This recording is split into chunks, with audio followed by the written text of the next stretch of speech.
여러분 혹시 지난주 수요일이었나요? 그 아시안컵 축구 보셨습니까? 예.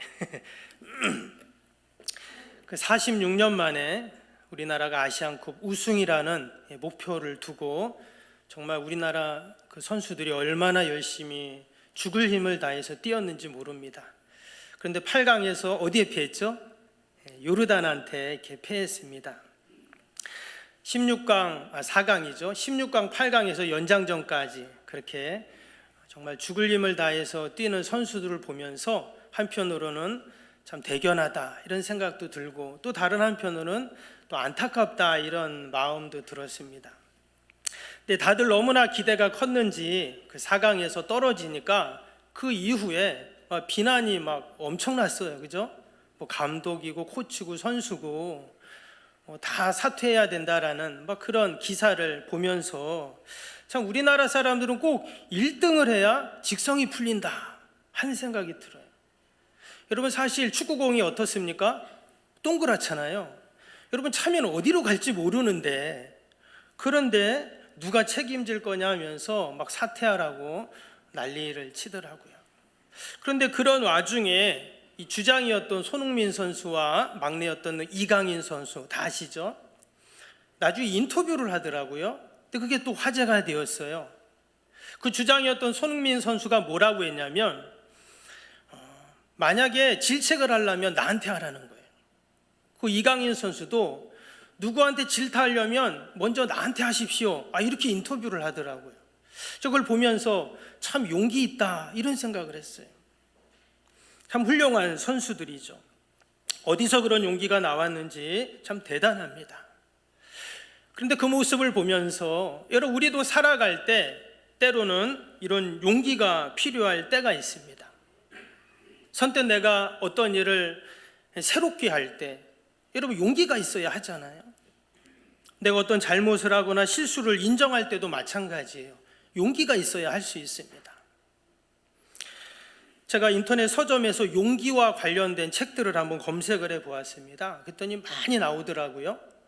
그 제목을 보니까 다시 일어설 용기, 떠나는 용기, 참지 않을 용기, 사랑한다고 말할 용기, 또 나답게 살 용기, 가르치는 용기, 1g의 용기, 남을 도울 용기. 제목에다가 전부 용기라는 단어를 다 집어넣은 거예요. 그런데 사실 우리가 여러분 그냥 사는 것 같지만 모든 것에는 용기가 필요합니다. 여러분 용기 없이 이룰 수 있는 일은 아무 일도 없어요. 그러면 과연 성경에서는 이 용기를 뭐라고 말하고 있을까요? 우리가 성경의 용기를 딱 생각하면 가장 먼저 떠오르는 사람이 있어요. 누굴까요? 다윗입니다. 사무엘상 17장에 보면 다윗이 그 블레셋 장군이죠, 골리앗, 그 키가 지금으로 치면 2m 97이라고 해요. 어마어마한 거인이잖아요. 중무장한 거인 앞에서 다윗은 하나도 주눅이 들지 않고 두려워하는 기색이 없습니다. 그럼 그런 용기가 과연 어디서 나왔을까요? 오늘 함께 읽은 이 사무엘상 30장에 보면 마지막 6절에 이런 말씀이 나왔죠. 그의 하나님 여호와를 힘입어 용기를 얻었더라. 어디서 얻어요? 그의 하나님 여호와를 힘입어 용기를 얻었더라. 저와 여러분이 하나님이 주시는 그 용기를 얻기를 축복합니다. 아멘. 오늘 말씀의 배경은 이스라엘이 아니라 블레셋 땅입니다. 그래서 27장부터 이제 그 내용이 시작이 되는데요. 다윗은 자신을 죽이려고 하는 그 사울 왕을 피해서 온 이스라엘을 도망다닙니다. 광야까지 가서 도망다니고 그랬죠. 나중에는 도저히 안 되니까 이방 나라, 바로 블레셋, 자신들의 원수였죠. 이방 나라 블레셋의 가드라는 곳으로 도망을 갑니다. 당시에 그 왕은 아기스 왕이었어요. 그 아기스 왕에게 자신의 목숨을 구걸합니다. 뭐라고 했냐면 27장 5절에 이런 말씀이 나오는데요. 제가 한번 읽어드립니다. 다윗이 아기스에게 이르되 바라건대 내가 당신께 은혜를 입었다면 지방 성읍 가운데 한 곳을 내게 주어 내게 살게 하소서. 당신의 종이 어찌 당신과 함께 왕도에 살리까 하니. 여기 보면 다윗이 그 블레셋 가드의 아기스 왕을 사울에게 뭐라고 말했냐면 나는 당신의 종이다 이렇게 지금 말했어요. 당신의 종이 그랬죠. 내가 그의 종이면 그를 주인으로 모시겠다 이런 말이잖아요. 사도행전 13장에 보면 사도 바울이 그 1차 선교 여행 때 비시디 안디옥이라는 곳에 가서 설교를 합니다. 이제 전도하죠. 그 회당에서 설교를 할 때 그가 구약의 다윗을 언급했어요. 근데 뭐라고 말했냐면 그는 하나님의 마음에 합한 사람이다 이렇게 표현을 했습니다. 근데 이것은 사도 바울만의 고백이 아니라 모든 이스라엘 백성들이 다 그렇게 생각을 했고 하나님도 다윗을 그렇게 생각해요. 그래 다윗 너는 나와 마음이 합한 그러니까 하나인 사람이다 이렇게 말한 거예요. 다윗은 구속사적인 입장에서 보면 신약에 오실 메시아를 상징하죠. 구약에서 가장 예수님을 닮은 사람 한 사람 꼽으라고 한다면 바로 다윗입니다. 누구보다 용감하고 영적인 거장이 다윗입니다. 그런 다윗이 지금 어떻게 했다고요? 사울 왕을 피해 원수 나라 이방 나라에 간 것입니다. 우상을 숭배하는 나라에. 그리고는 그 왕에게 나는 당신의 종입니다. 나의 주인이시오. 이렇게 지금 자신의 목숨을 구걸하고 있다는 것입니다. 이후로 다윗이 어떻게 되었을까요? 말씀을 보면 사울의 추격도 피하고 그 가두왕 아기스가 다윗을 지켜줍니다. 만약에 사울이 다윗을 잡으러 오면 어떻게 돼요? 블레셋과 이스라엘이 전쟁을 하는 거잖아요. 그래서 오질 않습니다. 그리고 다윗과 함께했던 600명이 있었어요. 그들도 다 안전을 보장받습니다. 그래서 이 아기스 왕이 시글락이라는 성을 다윗에게 그 일행들에게 주죠. 거기서 무려 1년 4개월 동안 머물게 됩니다. 이전에 계속 광야로 또 뭐 산으로 막 계속 숨어 다녔는데 이제는 한 성을 딱 받아가지고 거기서 평안한 삶을 살게 되는 것이죠. 이전까지 정말 비참했습니다. 언제 자신을 죽일지 모르는데 원수들이 이제는 시글락성이라는 곳에서 평안한 복된 삶을 이제 살고 있었던 것이죠. 근데 놀라운 것은 뭐냐면 그가 1년 4개월 동안 이곳에서 살면서 성경을 보면 그가 하나님께 그 주신 은혜와 평강을 찬양했다, 또 기도했다, 예배했다, 또 하나님이 자신에게 주신 사명을 잘 감당했다 이런 말이 없어요. 그냥 자신이 처해 있는 그 평안을 누리기만 하는 거예요. 근데 그때부터 이제 문제가 시작이 되는 거죠. 하나님이 주신 사명을 상실하고 가지 말아야 할 블레셋에 그가 갔어요. 기도의 사람이 기도를 하지 않습니다. 어떤 일이 일어날까요? 겉으로 보기에는 아무 문제도 없는 것 같죠. 사울 왕이 쳐들어오지도 않고 또 아기스 왕이 자신을 잘 지켜주고 또 살아가는 가족들, 자기 부하들은 평안한 안정된 삶을 살고 있습니다. 근데 여러분 우리는 신앙을 갖고 있기 때문에 우리는 영적인 눈으로 이것을 바라봐야 합니다. 여러분 신앙의 눈으로 지금 이 다윗을 보면 어떨까요? 일단 그 아기스 왕을 주인으로 모시고 있어요. 그리고 자신은 종이라 그랬어요. 이 아기스 왕은 원수 사단 마귀를 상징합니다. 그러니까 그는 지금 누구의 종이 됐어요? 사단 마귀의 종이 됐다라는 거예요. 당연히 겉으로 보기에는 선하고 아름답고 아무 문제 없고 근사해 보입니다. 여러분 맨날 동굴에 숨어 있다가 막 숲속에 숨어 있던 그들이 큰 성에 딱 산다고 생각해 보세요. 근사하잖아요. 예를 들어 가지고 맨날 이렇게 뭐 사글세만 여기저기 다니면서 살다가 아파트 좋은 아파트를 딱 들어가는 거예요. 기분이 어떻겠어요? 기분이 말 그대로 째지는 거죠. 지금 다윗이 그런 상황인 겁니다. 그런데 이 모든 것은 사단의 속임수였어요. 원래 다윗은 누구의 종입니까? 하나님의 종이죠. 그런데 하나님을 주인으로 모시고 살아야 하는 그가 사단 마귀를 주인으로 모시고 살고 있다라는 거예요. 지금 삶의 기준이 바뀌고 고백이 바뀐 거예요. 여러분 저와 여러분은 다 하나님의 종인 줄로 믿습니다. 이것이 바뀌면은 안 돼요.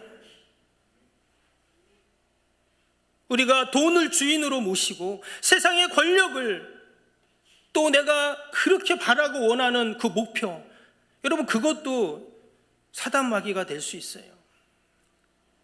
그거에 종이 되는 순간 우리도 다윗과 다를 것이 없다라는 것입니다.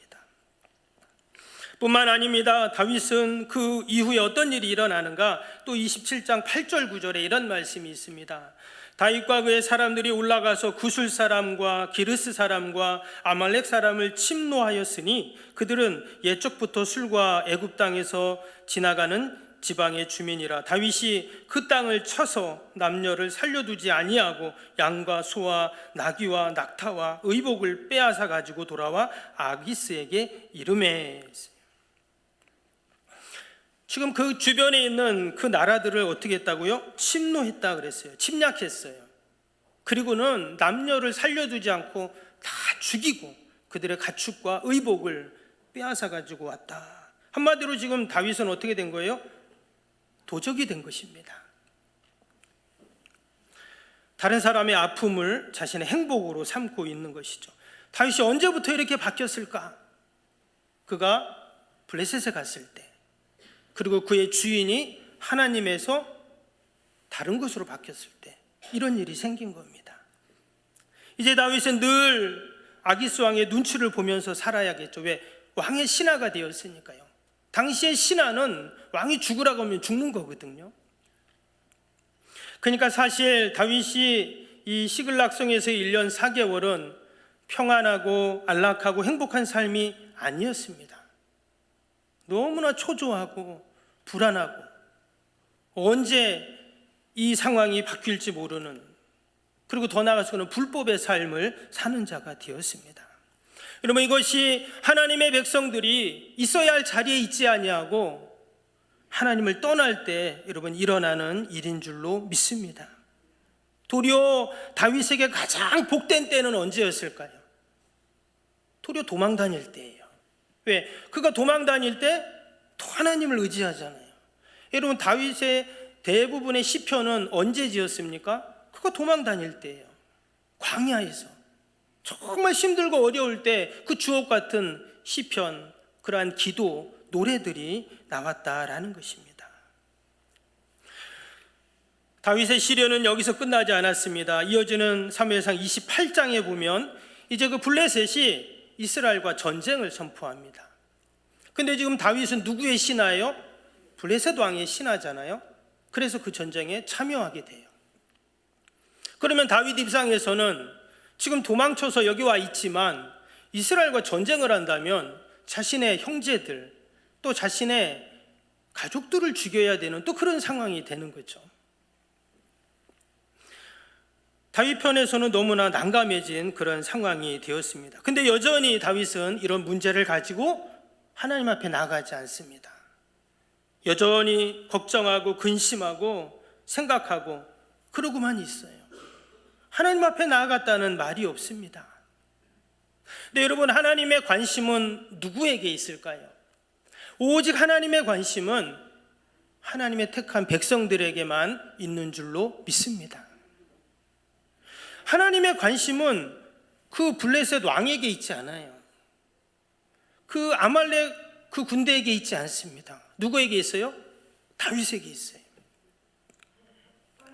하나님께서 택하여 기름 부으신 다윗, 그 다윗에게 하나님은 관심이 있습니다. 사실 당시에 초대 왕이었던 사울 왕, 여러분 왕이잖아요. 근데 성경은 사울 왕에게 초점을 두고 있지 않아요. 도리어 사울 왕을 세운 것을 후회한다 하셨죠. 그리고 블레셋의 아기스 왕도 마찬가지입니다. 그도 한 나라의 왕이지만 성경에서는 아무 관심이 없어요. 오직 다윗에게 하나님은 관심이 있습니다. 여러분, 동일하게 하나님께서는 저와 여러분들에게 관심이 있는 줄로 믿습니다. 하나님은 나에게 관심이 있으세요. 지금 내가 어떤 기도를 하는지 관심이 있으시고, 내가 지금 어떤 생각을 하는지에 관심이 있으시고, 내가 지금 어떤 일을 하고 있는지에 관심이 있으세요. 아멘. 그래서 우리에게 맡겨주신 하나님의 사명, 직분을 잘 감당하고 있는지, 하나님 나라를 위해서 어떻게 헌신하고 있는지 우리 하나님께서는 눈동자같이 나를 보고 계실 줄로 믿습니다. 하나님은 다윗에게 은혜를 베푸십니다. 그래서 이제 전쟁을 막 하려고 할 때 그 아기스의 신하들, 방백들의 마음을 움직이세요. 야, 다윗이 만약에 전쟁터 나갔다가 우리를 배신하면 어떻게 되냐? 큰일 난다. 다윗을 당장 전쟁에 참여하지 못하게 해야 된다. 이런 여론이 일어나게 돼요. 그래서 다윗은 전쟁을 참여하려고 갔다가 다시금 돌아오게 되는 이런 참 놀라운 일이 일어나요. 여러분, 인간적인 생각과 방법으로는 도저히 이 문제를 답을 찾을 수가 없어요. 어떻게 지금 왕의 명령으로 전쟁에 참여했는데 거기서 어떻게 벗어납니까? 만약에 안 한다, 도망쳤다 하면 자신뿐만 아니라 지금 시글락 성에 있는 600명의 자신의 그 가족들, 그 이제 볼모로 잡혀 있는 거거든요. 그 어쩔 수 없이 전쟁에 참여해야 되는데 하나님께서는 기가 막힌 방법으로 그 문제를 해결하게 하세요. 여러분, 이것이 바로 하나님의 은혜인 줄로 믿습니다.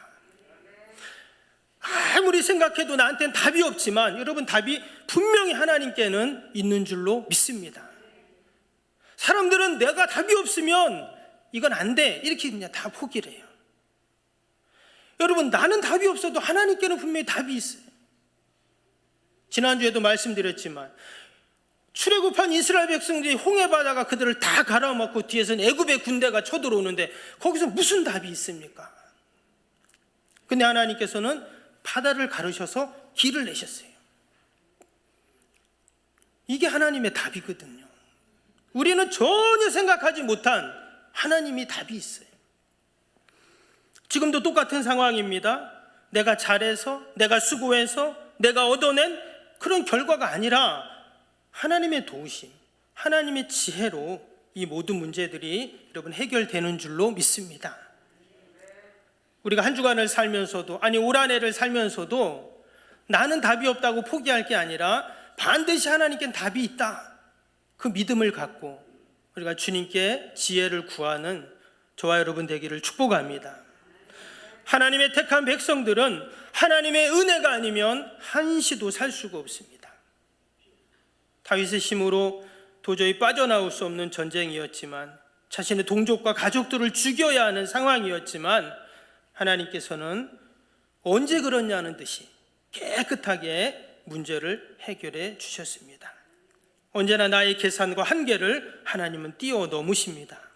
이러한 은혜는 하나님의 택한 백성들, 저와 여러분들에게도 동일하게 있는 줄로 믿습니다. 이제 전쟁터에서 이제 나온 그 다윗이 이제 부하들과 함께 그 시글락 성으로 돌아오게 됩니다. 사흘 만에 돌아왔어요.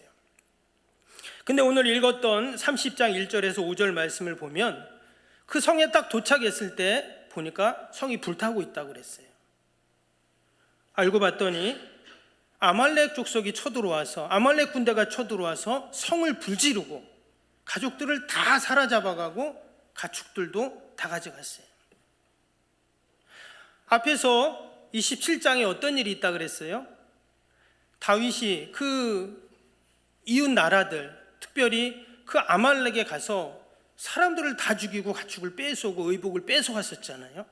근데 똑같이 행한 대로 지금 보응을 받고 있는 거예요. 이처럼 세상의 방법은요, 문제를 해결한 것 같지만 그렇지 않습니다. 오늘 4절을 보시면 얼마나 상황이 비참했는지, 다윗과 그와 함께한 백성이 울 기력이 없도록 소리 높여 울었더라 그랬어요. 그럴 때 있잖아요, 너무 슬퍼서 울다 보면 나중에 막 힘이 없어서 못 우는 거예요. 좀 다윗이 그랬다 하는 겁니다. 그럴만하죠. 성은 다 불타고 가족들은 다 잡혀가고 뭐 가축이고 뭐고 다 끌고 가고 싸움을 해보지도 못하고 패한 그런 상황이 된 것입니다. 그럼 이제 여론이 바뀌잖아요. 사람들이 슬퍼하다가 그게 이제 분노로 바뀌게 돼요. 오늘 6절 뭐라고 했습니까? 백성들이 자녀들 때문에 마음이 슬퍼 다윗을 돌로 치자 그랬어요. 방금 전까지만 해도 다윗의 충성스러운 신하들이었는데 지금은 폭도들이 되어서 반란을 일으킨 겁니다. 다윗을 돌로 치자. 지금까지 다윗만 바라보고 여기까지 왔는데 순식간에 지금 또 상황이 바뀌어버렸어요. 그 시글락성 그 전쟁터에서 하나님의 은혜로 극적으로 그들이 나오게 되었는데 또 여기 3일 지나가지고는 또 완전히 바뀌어가지고 다 죽을 그런 판이 된 것입니다. 그럼 이때 다윗이 어떻게 했을까요? 이어지는 말씀해 보니까 크게 다급하였으나 그의 하나님 여호와를 힘입어 용기를 얻었더라. 여러분, 여기에 소망이 있는 줄로 믿습니다. 하나님 여호와를 힘입어 용기를 얻었다. 지금 다윗에게 필요한 게 뭘까요? 지금 다윗에게는 돈도 명예도 군사도 무기도 그게 필요한 게 아니에요. 가족도 다 사로잡혀가고 신하들도 이제 자신을 죽이려고 하고 삶의 터전도 다 불타버리고 아무것도 없잖아요. 이때 가장 필요한 것은 하늘로부터 내려주시는 위로와 용기입니다. 하나님은 다윗을 누구보다 잘 알고 계셨기 때문에 그에게 용기를 지금 주고 계세요. 아마도 다윗은 이전까지 자신의 가족이나 신하들이나 또는 심지어 그 블레셋 아기스에게 용기를 얻었는지 몰라요. 나를 따르는 수많은 사람들, 내가 비록 사울을 피해 도망다니지만 이방 왕도 나를 인정해 주니까 받아준 거잖아요. 거기서 용기를 얻었는지 몰라요. 근데 그런 것들이 다 사라지게 되니까 지금 용기도 사라진 거예요. 여러분, 내가 세상의 것을 붙잡고 거기에서 내가 힘을 얻으려고 하면 그것이 없어지는 순간 내 용기도 다 사라지게 돼요. 저는 그런 분들 많이 봤습니다. 그렇게 돈이 많아가지고 그냥 돈 때문에 막 고개를 뻣뻣하게 세우고 다니다가도 그냥 돈이 싹 없어지니까 그냥 아무것도 아니에요. 세상의 권력을 그렇게 잡고 있다가도 그 권력이 그냥 휴지 조각처럼 없어지니까 그 사람도 휴지 조각처럼 돼버리는 거예요. 여러분, 우리 하나님의 택한 백성들은 어디서 용기를 얻어야 합니까? 여호와 하나님을 통해서 힘을 얻고 용기를 얻어야 할 줄로 믿습니다. 이 용기는 다른 용기가 아니에요. 하나님이 나와 함께 하시는 용기입니다. 하나님이 나를 도와주실 거라는 그 믿음이에요. 여러분, 그게 용기가 되는 것이. 감나무 밑에서 지나가는데 갑자기 감이 뚝 떨어지는 그런 용기가 아니에요. 여러분, 우리가 하나님을 믿음으로 의지하고 또 의지하고 나아갈 때 여러분, 그것이 하나님의 용기가 되고 또 하나님이 주시는 용기인 줄로 믿습니다. 하나님은 나를 찾고 찾으면 만나리라 말씀하셨잖아요. 우리가 하나님의 힘을 힘입고 그 용기를 얻으려면 우리가 세상에 무릎 꿇는 자가 아니라 하나님께 무릎 꿇는 자가 되어야 할 줄로 믿습니다. 그래서 이어지는 말씀에 보면 다윗이 어떻게 합니까? 기도하게 돼요. 8절을 보겠습니다. 다윗이 여호와께 묻자와 이르되 내가 이 군대를 추격하면 따라잡겠나이까 하니 여호와께서 그에게 대답하시되 그를 쫓아가라. 내가 반드시 따라잡고 도로 찾으리라. 여기 보면 마치 다윗이 하나님과 대화를 하는 것 같죠. 하나님께 묻고 그러니까 하나님이 또 말씀해 주시고. 여러분, 이전에는 다윗이 그런 게 없어요. 지금 그 1년 4개월 동안 하나님께 묻는 적도 없고 하나님 말씀하는 적도 없어요. 근데 하나님이 주시는 힘을 공급받고 용기를 얻으니까 이제 하나님께 묻자와 이르되 하나님께 기도를 하는 것입니다. 영적인 대화를 하는 것이죠. 하나님, 제가 그 아말렉 군대를 쫓아가면 따라잡을 수 있겠습니까? 그래, 잡을 수 있어. 걱정하지 마. 그렇게 하나님이 응답을 주십니다. 그런데 따라잡을 수 있다고 하셨는데 어디로 가라는 말이 없어요. 어디로 가야 됩니까? 동서남북? 어디로 갈지 몰라요. 그래도 하나님이 어떻게 해요? 따라잡겠다 말씀하셨으니까 그 하나님의 말씀을 붙잡고 나아가는 것입니다.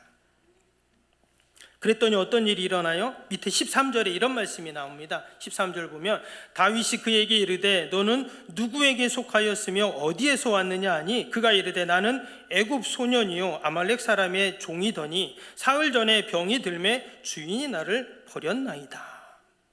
여기 보니까 어떤 소년을 만나게 되는데 그가 아말렉 사람의 종이다 이렇게 말했어요. 지금 이 다윗이 사람들하고 이제 가족들을 찾으러 가야 되잖아요. 어디로 갈지 몰라 그냥 나섰습니다. 그래서 광야 한복판에 딱 갔는데 어떤 애굽 소년을 만난 거예요. 근데 물어보니까 아말렉 사람, 그 아말렉 군대의 종이었던 겁니다. 근데 이게 병이 들어가지고 그 주인이 버렸다는 거예요, 종을. 그리고는 광야에서 지금 죽으려고 하는데 그 애굽 소년에게 물과 떡과 건포도를 줍니다. 그리고는 물어보는 거예요. 아말렉 사람들 도대체 어디 갔는 줄 아냐 물어봐요. 그러면 이 애굽 소년은 어때요? 애굽 사람들 아말렉 사람들은 자기를 버렸는데 다윗은 자기에게 먹을 것을 줬잖아요. 당연히 말하겠죠. 아, 그러지 않아도 저쪽 어디로 갔습니다. 제가 인도하겠습니다. 그리고는 데리고 가봤더니 승리에 도취돼가지고 막 그냥 흥청망청 이 아말렉 군대가 그러고 있는 거예요.